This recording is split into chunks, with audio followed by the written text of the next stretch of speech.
Primeiramente, vamos apresentar Greg Braden, desenhista de sistemas de computação aeroespaciais e geólogo-chefe da Phillips Petroleum.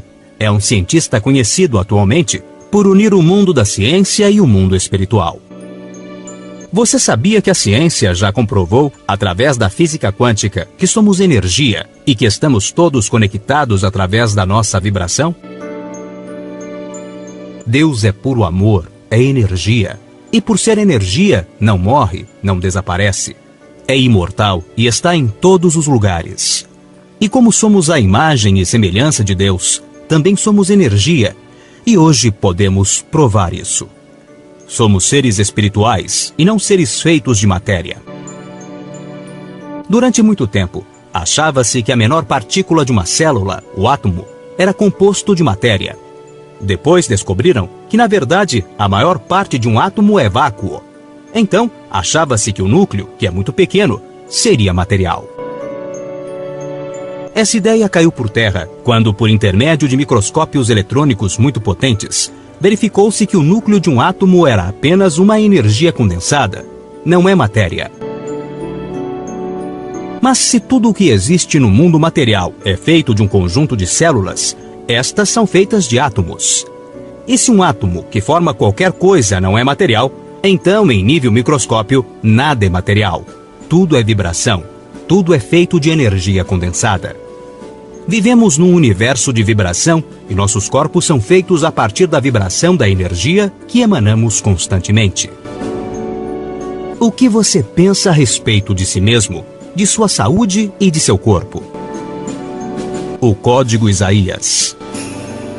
Apesar de pouco conhecido ainda, a descoberta do grande Código Isaías nas cavernas do Mar Morto, em 1946, revelou a chave sobre o nosso papel na criação.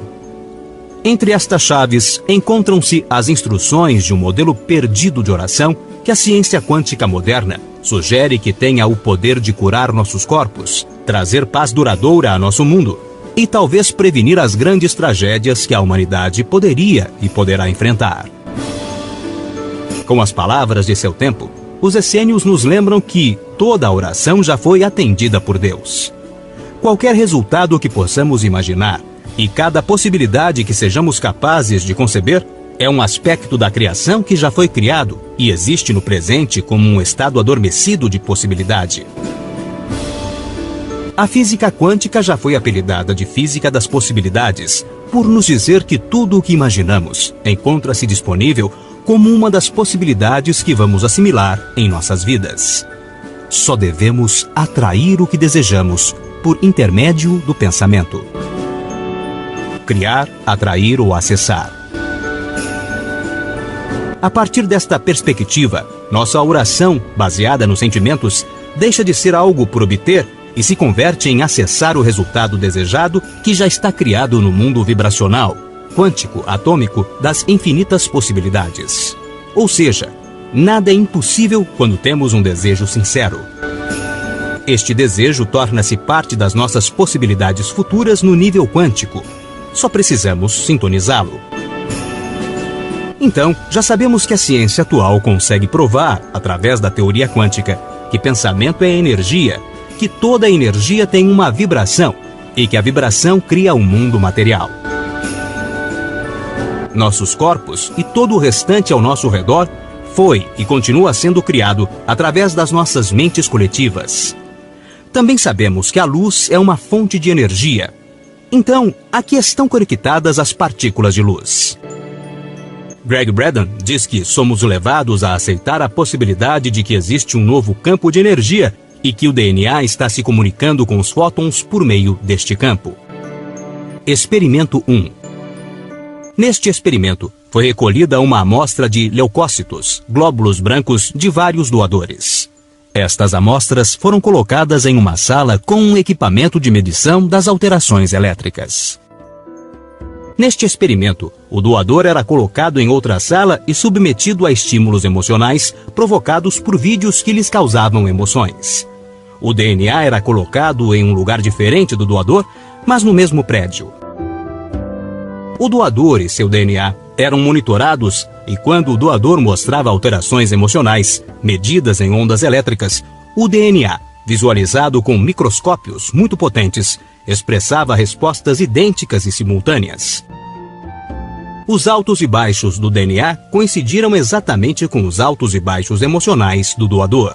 O objetivo era saber a que distância poderiam estar separados o doador do seu DNA para que o efeito continuasse a ser observado.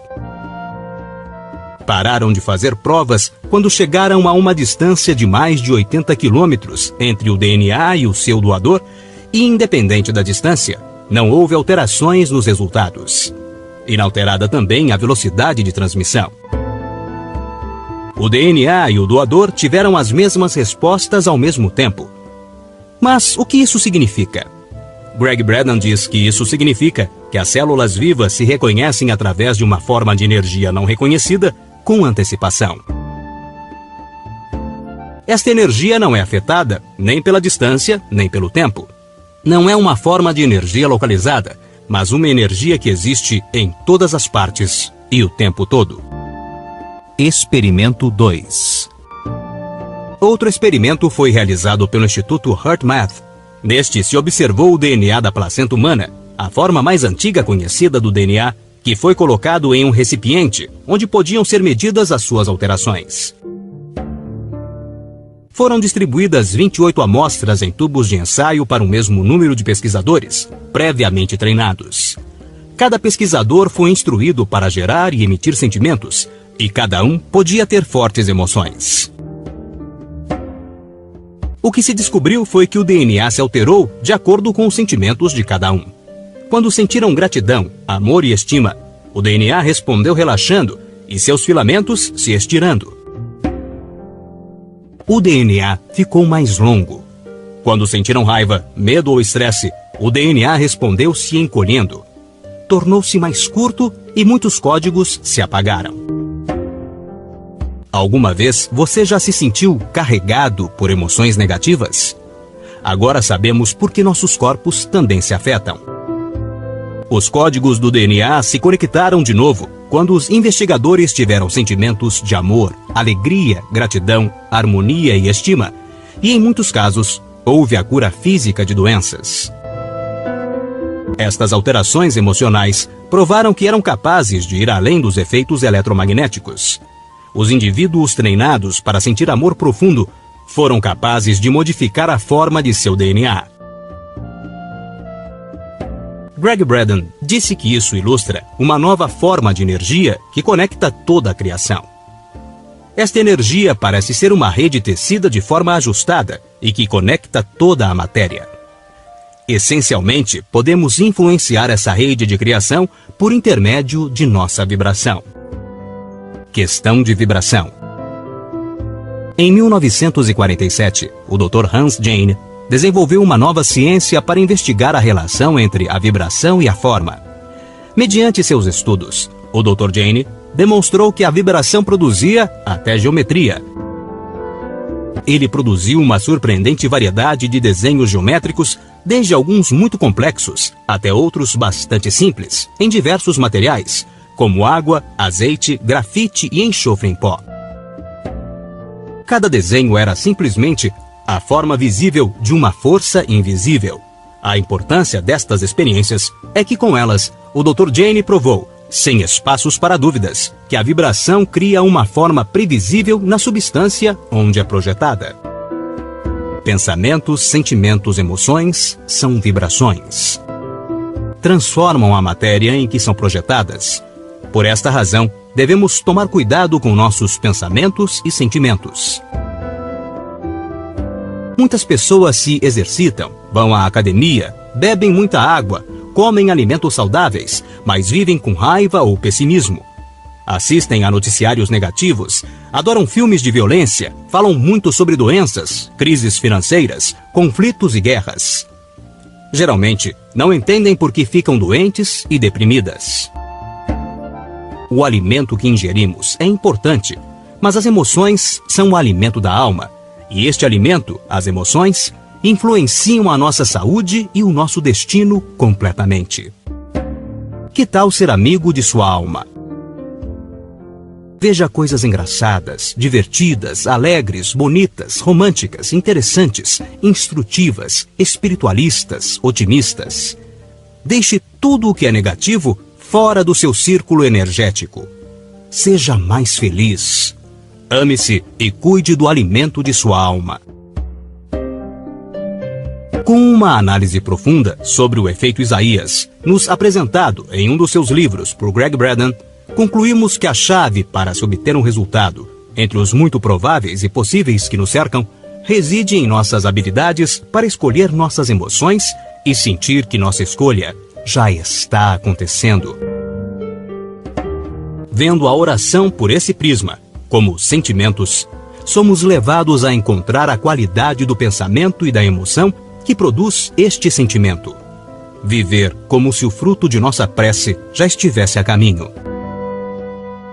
Se pensamento, sentimento e emoção não estão alinhados, não há união. Portanto, se cada padrão se move em uma direção diferente, o resultado é uma dispersão da energia e o resultado da oração não é recebido por quem ora. Se, por outro lado, os padrões de nossa oração se centram na união, como pode o material da criação não responder à nossa prece? Eu asseguro que se alguém disser a este monte, levante-se e atire-se no mar, e não duvidar em seu coração, mas crer que acontecerá o que diz, assim lhe será feito. Marcos, capítulo 11, versículo 23. A chave para que a oração seja eficaz é a união do pensamento, do sentimento e da emoção. Vimos, então, que geneticamente, nosso DNA se modifica com as frequências que produzem nossos sentimentos. E como é que as frequências energéticas mais altas, que são as do amor, impactam o ambiente de uma forma material, produzindo transformações, não só em nossos DNAs, mas também em todo o ambiente que nos cerca. Assim sendo, podemos concluir que possuímos muito mais poder do que imaginamos. Portanto, quanto mais amor deixarmos fluir por nossos corpos, mais adaptados estaremos para enfrentar o que possa acontecer em nossas vidas. E podemos conduzir todo o nosso planeta mediante nossos pensamentos positivos de forma coletiva para o melhor futuro possível. Numa universidade de Berlim, no início do século passado, um professor materialista, desafiando a plateia de alunos, olhou para um que ele já sabia mais frágil e disse assim: "Ei menino, Deus existe?" Ele, encabulado, os outros começaram a rir. Ele disse: "Existe sim, senhor." "E Deus criou tudo que existe?" "Sim, senhor." "Então Deus criou o mal." Todo mundo ficou imóvel, mudo. E aquele professor sentindo o gosto da vitória, da materialidade. O reitor estava à porta assistindo aquele encontro. Um outro jovem ergueu-se e disse: "Professor?" "Pois não." O professor petulante, ele disse: "O frio existe?" "Ora, claro que existe. É claro que existe. Você não sente frio?" "Sinto, mas o frio é a ausência de calor. A ciência mede o calor. E na ausência dele, a ausência do calor chama-se frio." "Professor, a escuridão existe?" "Claro que existe. Quando você entra num lugar escuro, o que é aquilo? Ausência de luz. Ninguém mede a intensidade da escuridão. Escuridão é escuridão. Quando tem menos escuridão é porque tem mais luz. Você diminui a luz, mas você não aumenta a escuridão." "Professor, o mal existe?" E o professor rindo disse: "Menino tolo, estás querendo me desafiar? Como o mal não existe? Olha para fora. O que você chama as pessoas matando umas às outras? Impondo necessidade umas às outras? Isso não é o mal?" Ele disse: "Não, professor. Isso é a ausência de bem. É a ausência de Deus." O reitor entrou e disse: como é seu nome? Albert Einstein. O suicídio é o cume da ausência de Deus. E Deus, para se manifestar aos homens no grau de materialidade, precisa de cada um de nós. O meu abraço, o meu sorriso, o meu ânimo, a minha esperança, fala de Deus. Aquele que jaz em trevas. Aquele que caminha sem esperança. Porque onde quer que nós estejamos, em qualquer parte do universo, nós somos aquela pedra que se soltou, simples e ignorante, e que despertou para o princípio da inteligência, e que passeia sobre a intelectualidade, mas que não liga o Wi-Fi do universo para se conectar com Deus e desenvolver o antídoto de todas as dores, o amor. Muito obrigado.